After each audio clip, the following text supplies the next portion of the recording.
So we continue our lessons first with a portion of the 17th chapter of Matthew dealing with the Lord's Transfiguration. After 6 days, Jesus took with him Peter, James, and John, the brother of James, and led them up on a high mountain by themselves. There he was transfigured before them. His face shone like the sun. His clothes became as white as the light. Just then there appeared before them Moses and Elijah talking with Jesus. Then Peter said to Jesus, "Lord, it is good for us to be here. If you wish, I will put up 3 shelters, one for you, one for Moses, and one for Elijah."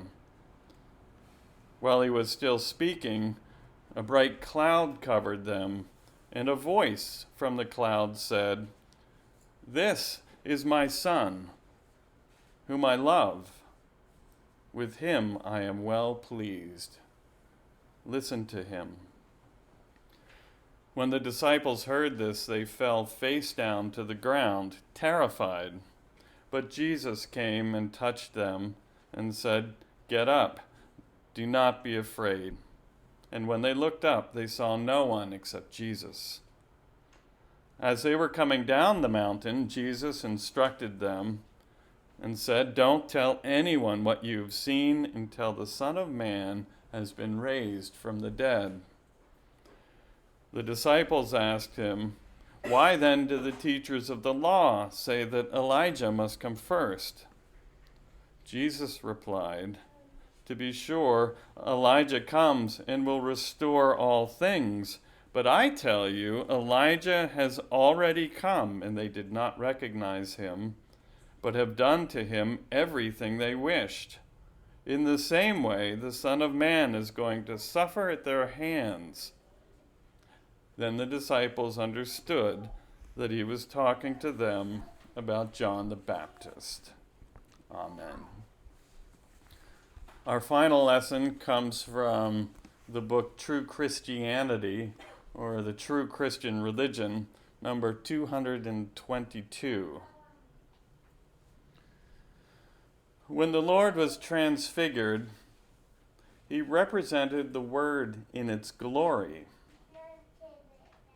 Of the Lord's transfiguration before Peter, James, and John, we read that his face shone like the sun. His clothing became like light. Moses and Elijah were seen speaking with him. A shining cloud came over the disciples, and from the cloud a voice was heard saying, "This is my beloved Son, hear him." I have been taught that in this instance the Lord represented the Word.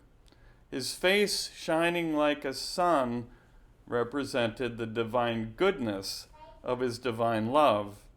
His clothes that became like the light represented the divine truth of his divine wisdom.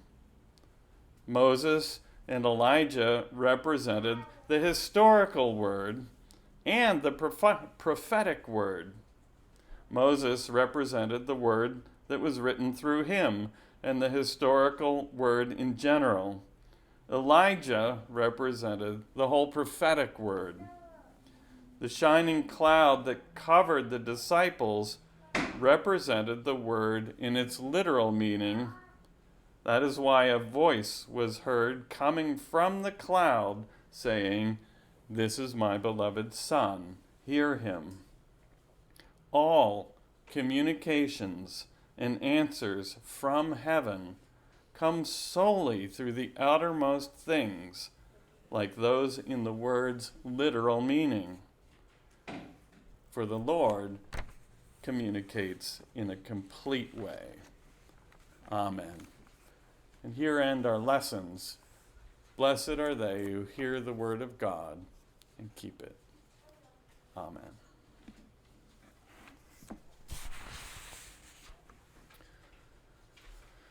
So I have been thinking about this topic for quite a while, just how amazing the Lord's Word is. And I just look at wonder at this book, the Old Testament with its ancient stories, the New Testament with the stories about Jesus, how complicated some of those stories are, and yet it is an amazing, amazing work of divine revelation. There's nothing like it. There's a passage in True Christianity that starts off like this. I just love it. It says, the Word has indescribable power. And it's talking about the Old and New Testament. The Word has indescribable power. And for me, I'm just blown away by that, because I would have thought, we would have described it, or we would have been able to quantify it in some ways. But it's like, no, we can talk about it. We can illustrate it. But there is this unbelievable quality of life that you, because you're a human being, and me, with our own flaws, cannot simply wrap our heads around it. It's not something we would have planned. If, we were playing God ourselves and trying to write this book, I'm sure we would have come up with a different manual. So the Old and the New Testaments are ancient books. They're not scientific. They are not even, they're not characteristic of a literary work, a masterpiece of literature. Not in the way we would think about that in the modern world. Sometimes, and this is even acknowledged in the writings for our church, sometimes the stories are boring. Sometimes they don't make any sense. Sometimes they have conflicts. Sometimes they have really statements that are false, that don't actually reflect who the Lord truly is. And with all of that, there is something incredible that is offered us by the Lord. And I just want to back up. When I say false statements, actually the writings for our church are very careful how they characterize that. They say these are appearances of truth. They're not actually true, but they appear to be true in people in certain states of life. So I just want to clarify that a little bit. But the actual, when you look at it, it's like this story or this statement is actually pointing away from the reality of the divine life. And that is sometimes how the sense of the letter works. But what is it? What we're looking at when we read the Word, when you hold it in our hands, we are looking at divine love itself, the creative force that brought the universe into being, as that divine love combined with perfect divine wisdom in a way that can only be the expression of the Lord God, Jesus Christ, of the universe, bringing our human existence into being. And this is the outermost articulation of that, which I think is amazing. It's like looking at the light from the Big Bang. It's looking at the love that caused that Big Bang, which caused our world to come into being. It's the light from the first day of creation, or the second verse of the book of Genesis. We see it here.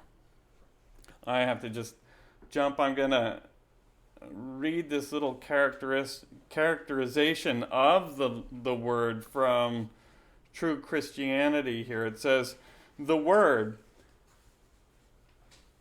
at the inmost part of its core is like a gentle flame that kindles us. So while I say Big Bang, those are my words. The Lord's words are, this is a gentle flame that is constantly burning that you can have in your life. And I think that that's amazing.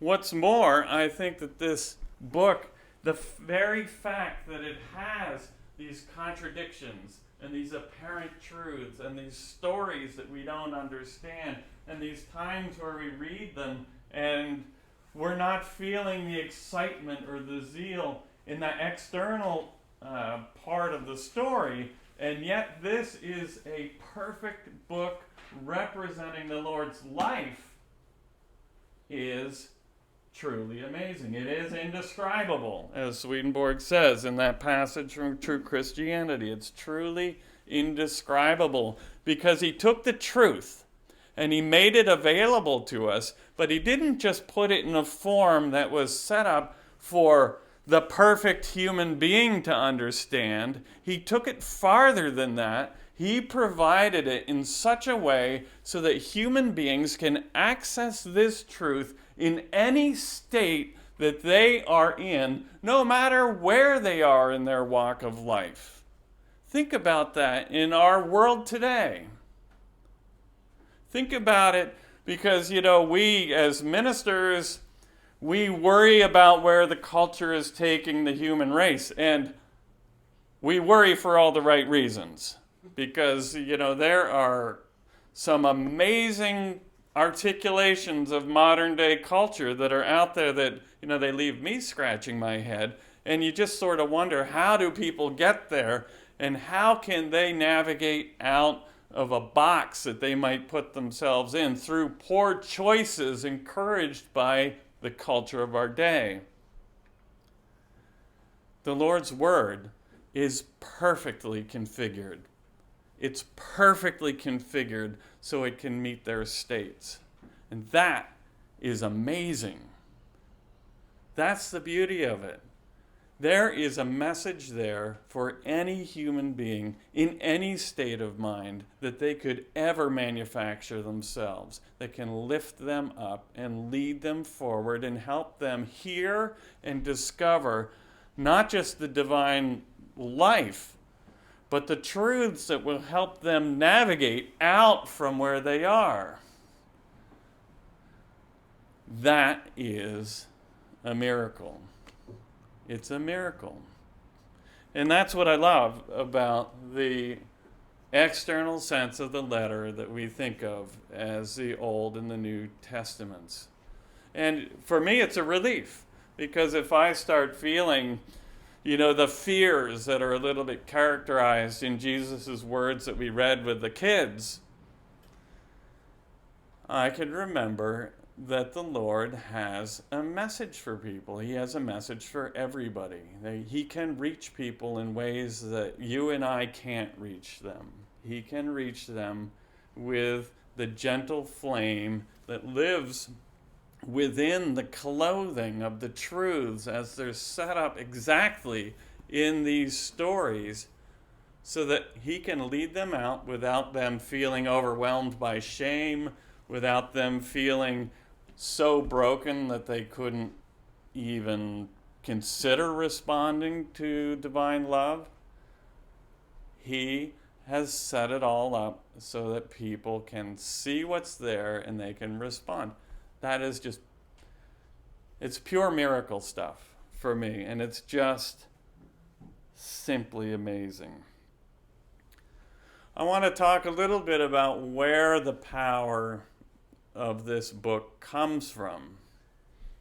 Where does it come from? And I loved that we had a presentation in our clergy meetings earlier where the passage from the Arcana Celestia was mentioned. This is 103.5.5, that the Lord is the Word itself.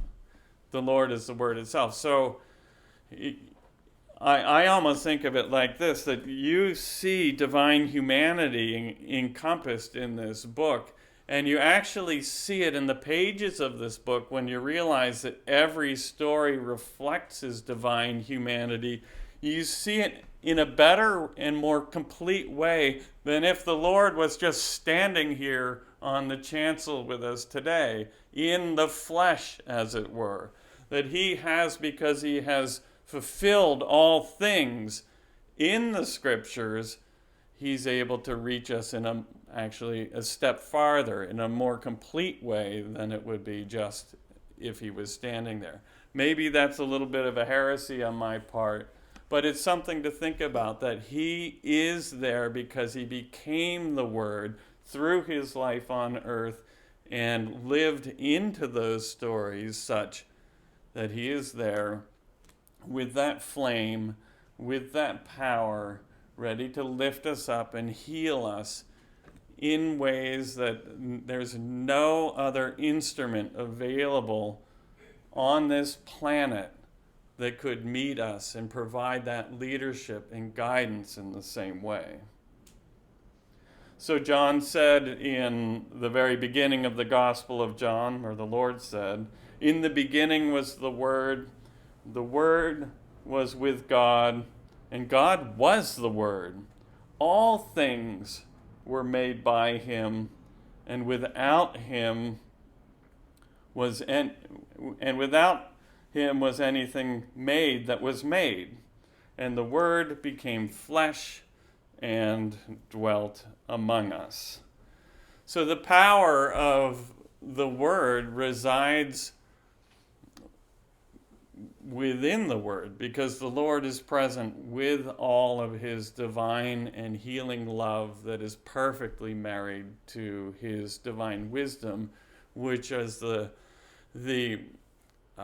it's the articulation of that love. It's the ability for us to think about that love and see how it can lead us to more human states. So that's the Lord right there, and he's always there, and he's always living within that Word, reaching out to us, lifting us, constantly seeking to save us, and nothing else. That's his only goal for us, is to save and to bless. There are no other goals. And so the Lord is there. He's ready for us to find him. We see all kinds of illustrations of the power of this in the writings, in the Word for the New Church, where we see illustrations of people or angels in the spiritual world. They come into a place of worship and they read the Lord's Word, and they're seeking to be guided by his light. And because they have that relationship with the Lord's Word, their face begins to shine, similar to what we saw in the Transfiguration. And angels that are around, they see that shining, and they know exactly what's going on. The angel who's having that experience can feel the Lord's love burning in his or her heart. It's a wonderful picture of the Lord's power. We have illustrations in the writings of, with the presence of the Lord through his Word.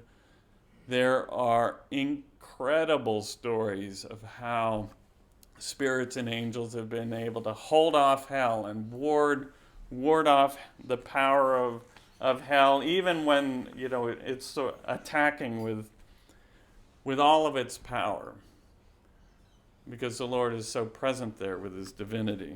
And that's true for us too. I wanted to share a simple story that I saw online, where a man had this incredible near-death experience. His heart stopped. He was in the hospital, and he came into a state of consciousness in the spiritual world that was very negative, which sometimes happens in spiritual states, and you hear about it with near-death experiences. And this person felt like he was in hell, and he was being attacked by evil spirits, and he's thinking, I have no idea how to deal with this. I'm going to be overwhelmed soon. I'm not a churchgoer. I don't read the Word. I don't know anything about the Lord. What do? I'm going to be torn apart here. And he says, well, the idea came into his mind, I have to pray. I just have to pray. I've never prayed before. I don't know how to pray, but I'm just going to try just to see if it works. And so he kind of bows his head a little bit, and he says, Jesus, help me. And he said it was like a bomb went off. All those forces of negativity were just shoved outside, and he was allowed this space of peace and protection just because he uttered that one sentence. And he's like, I don't know how this works because I haven't exactly been practicing this stuff up until this point. So, it was an absolutely amazing revelation for him in his experience, which he wound up sharing in different contexts online. For me, it's just a reminder of exactly what the writings say in our church, how powerfully protective the Lord's word is when we remember to use that in our lives. And of course, I would say it's something we all kind of intrinsically know. How many of us, when we've woken up, it's the hour of the wolf, as we sometimes say in the United States, where it's, 3 or 4 o'clock in the morning, and those spirits have gotten a hold of us that are causing us worry. We feel like maybe there are people that are criticizing us or attacking us in various ways. There are threats at the job, or we're worried about our kids, or we all know these states, right? They're the early in the morning states. And what do? We say the Lord's Prayer, or we read the 23rd Psalm, or we go to one of those go-to passages. I have a list of go-to passages on my computer that I just keep now because I know that when I think about these passages, they bring me support and power.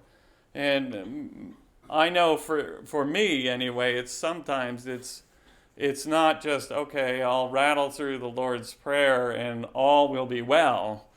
It doesn't quite work that way, and maybe it works that way for you, but it doesn't work that way for me. It takes a couple of hours of prayer. It takes a couple of hours of really focusing and thinking about the Lord's presence in my life, because those evil spirits are kind of clinging. They really like to get their hooks in on us and cling into our emotional states. But when we keep at it, there's relief.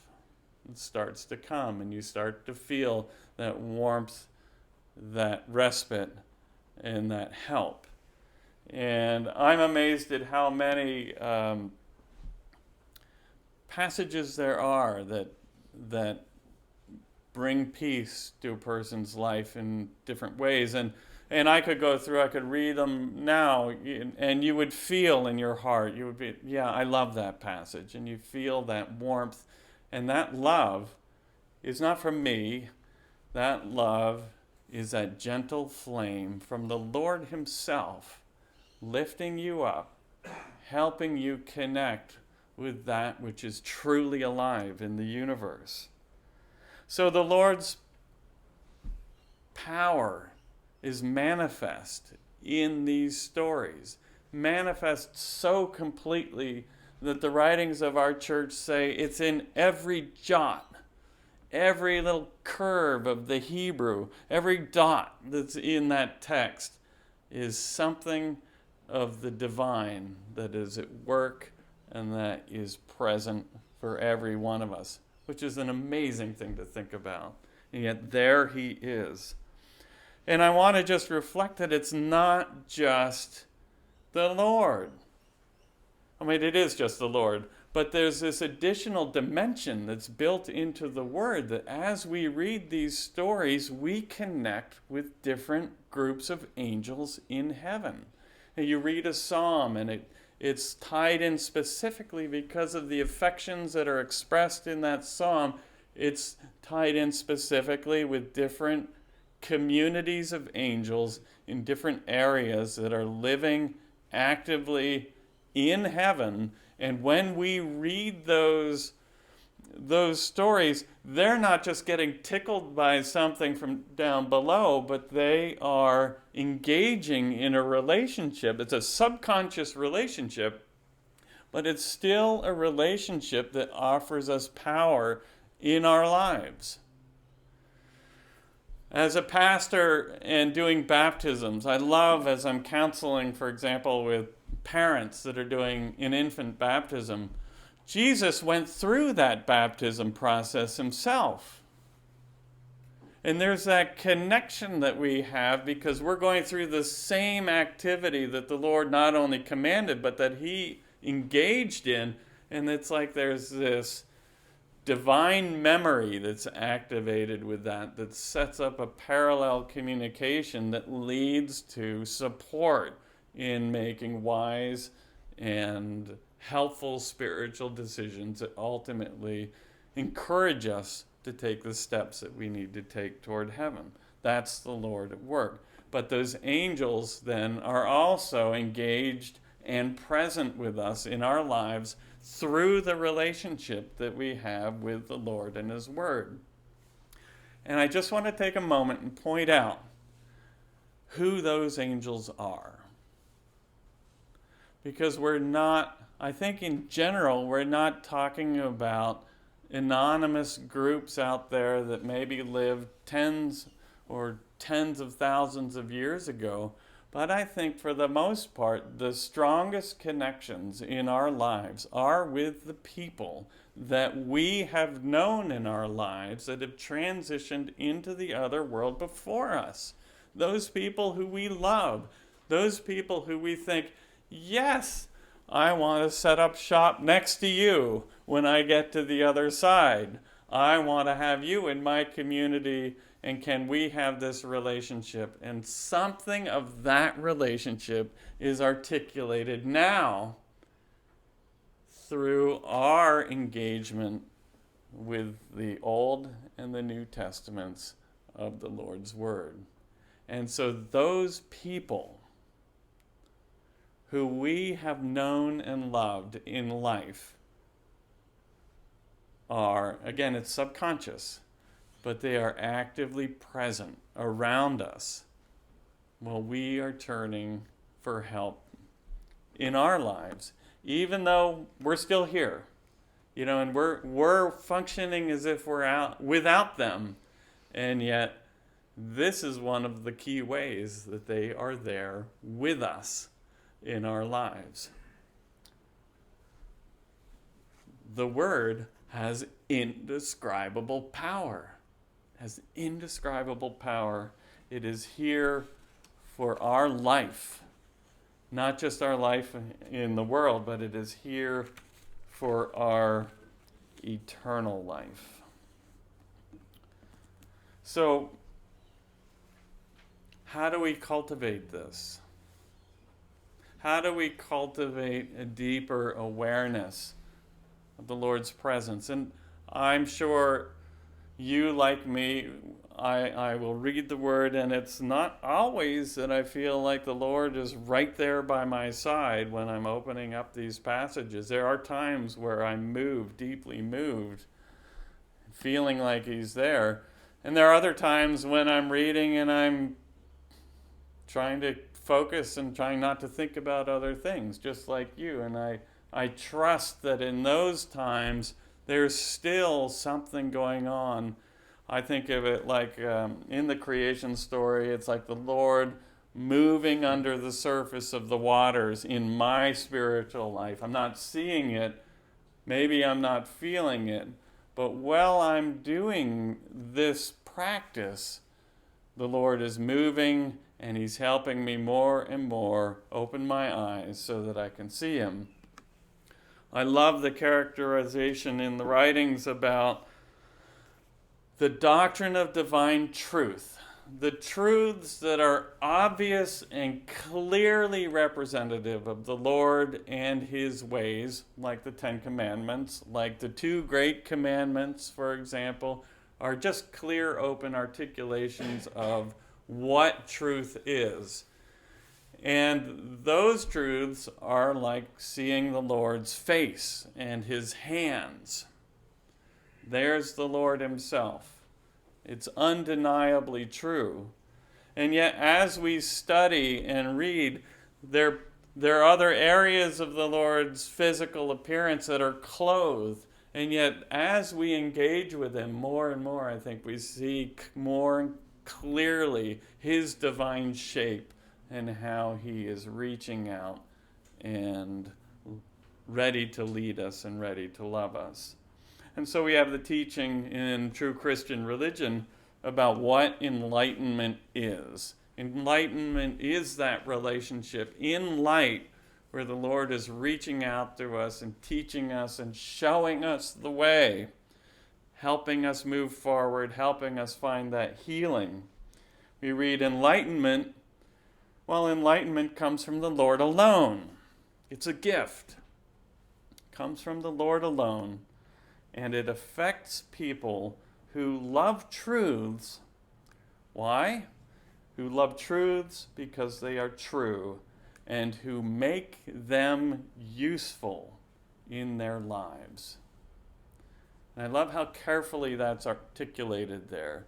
They love truths because they're true, and because they are true, they seek to make those truths useful in their lives. And then the light comes on. I am the light of life. He who follows me will never walk in darkness, will never walk in darkness, but have the light of life. And that light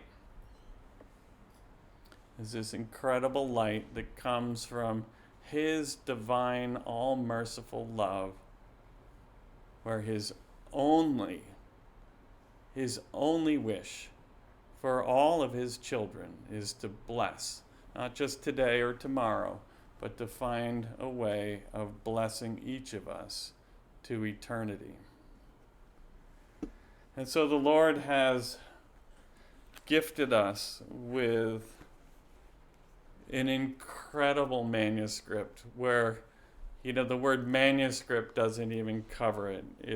It's this incredible power for our transformation that leads us forward, helps us become human, helps us to follow Him in a way that develops our true humanity in His image and likeness. He does it through the Word. He does it with the Old and the New Testaments, and He does it with the writings for the new church, which inform and infill and give a rational understanding of those stories so that we can follow Him day by day, and that there's going to be nowhere on our paths where the Lord can't be present to help us, to lift us up, and to offer us His healing and His blessing. And that to me is unbelievable. It's an amazing miracle. And I just find as I've grown, I'm more and more in awe of how I see situations come up in life and I think, well, how's this going to work out? And I just more and more remember, just wait, go to the Lord, watch, be patient.